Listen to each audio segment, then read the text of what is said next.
Welcome to Global Eats video number 5, and in this video I'll be showing you how to make the curry base. So the soundtrack for today's cooking comes from Mr. Snooze, background for videos, and this is his Indian inspired background music, and it's 20 minutes long, which will be plenty of time to get this thing cooking. So this curry base that I'm making today is the base gravy that I use to make all my curries.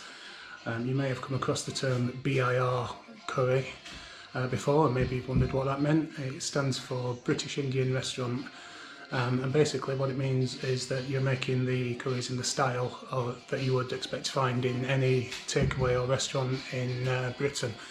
And basically what that means is that to make things quicker, they make huge vats of this curry base, and that base is then used to make any single curry.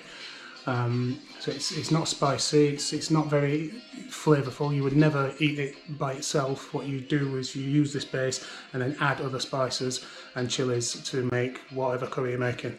And so far I've made Rogan Josh, Elaichi, Methe and Ceylon,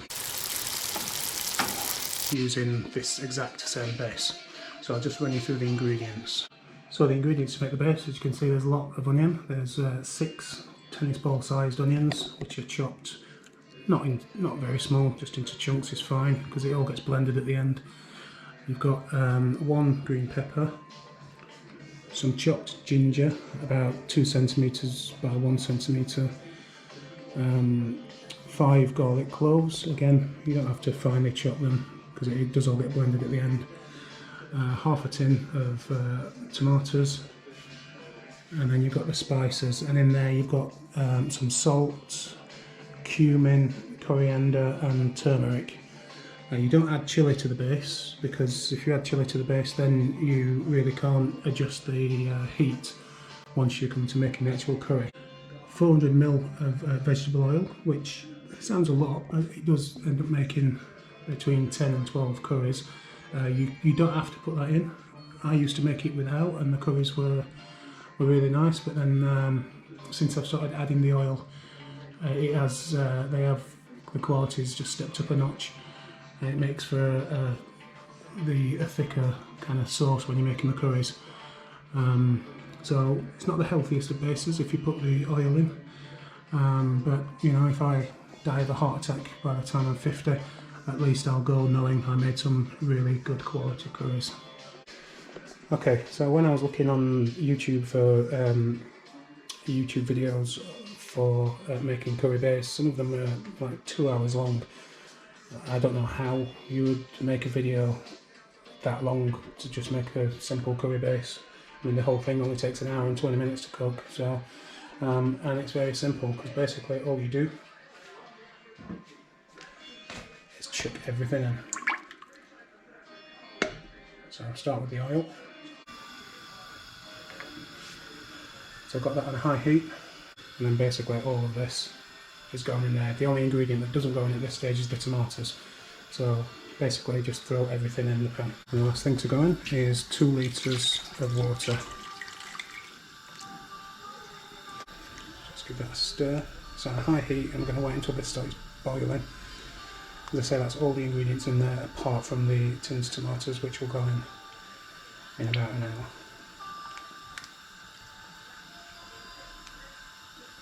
Ooh, one thing I forgot to put in, spices.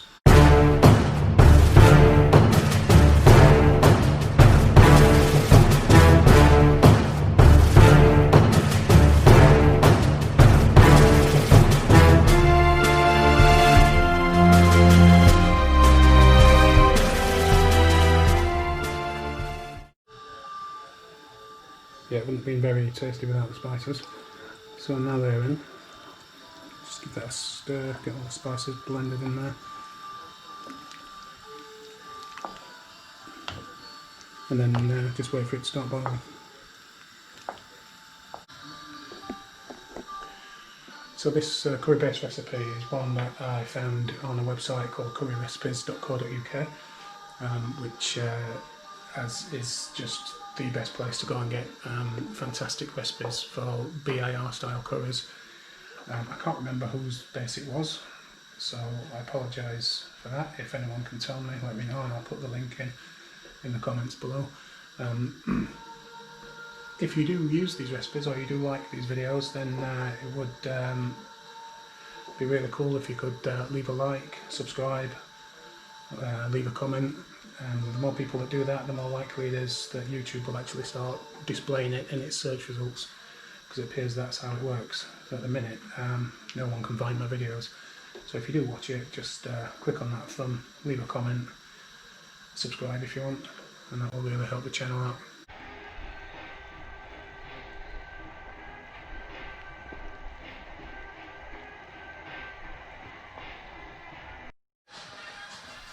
Okay, so that's boiling now, so I'm going to turn that right down, just so it's simmering. Put the lid on.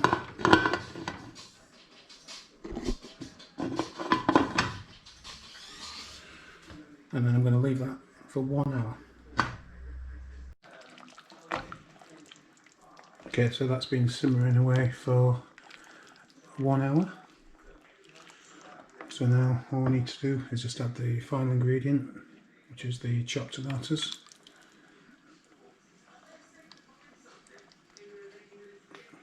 Let's give that a stir.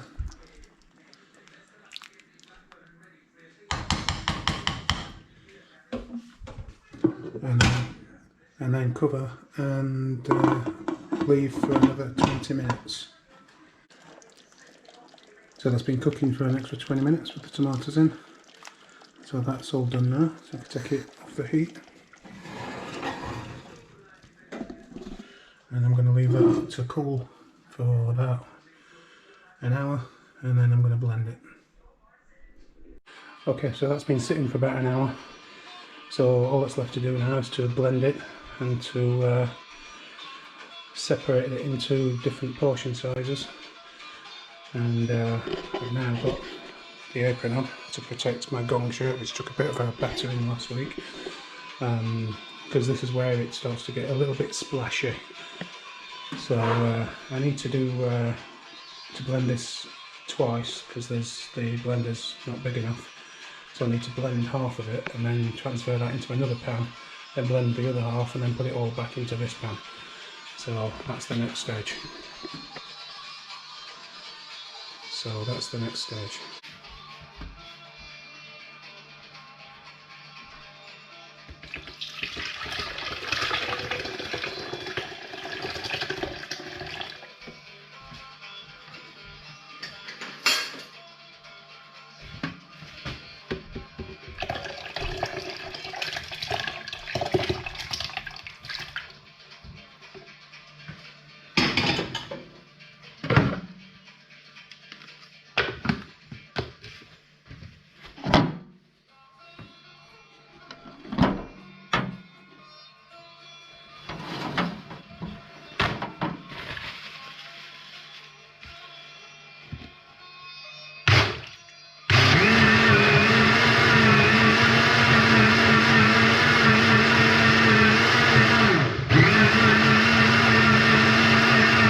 So there we go.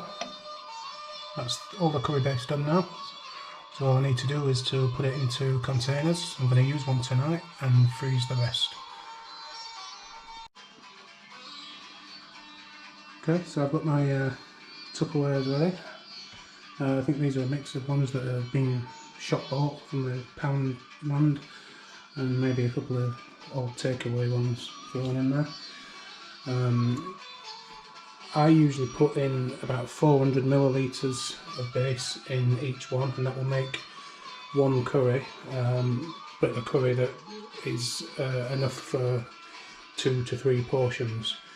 So you make 5 different curries out of it, but each one will be enough for 2 to 3 people, depending on what you have with it. If you have starters and poppadoms and things like that, it'll be enough for 3. If you're just having it on its own, it's probably enough for 2.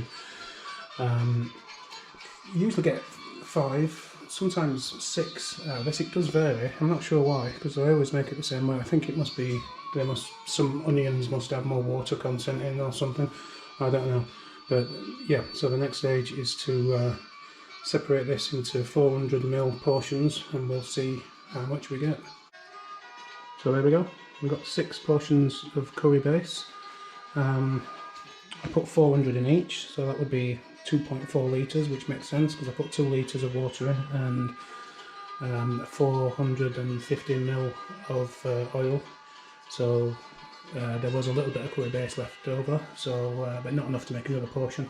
So I just separated that in between these 6, which means that there'll be a little bit more curry sauce in each of the curries, which is always a good thing.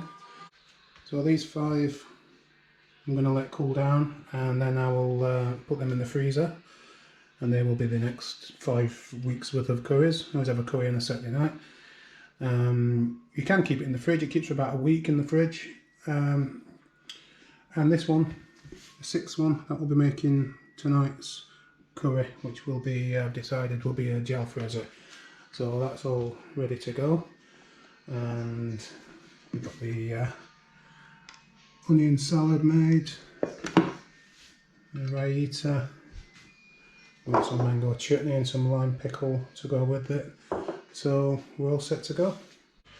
So that's a fairly simple, quick curry base. I've seen others where you can add carrot and cabbage and all kinds of things, but that's very simple ingredients, and but it does make very, very good curries. So happy curry making.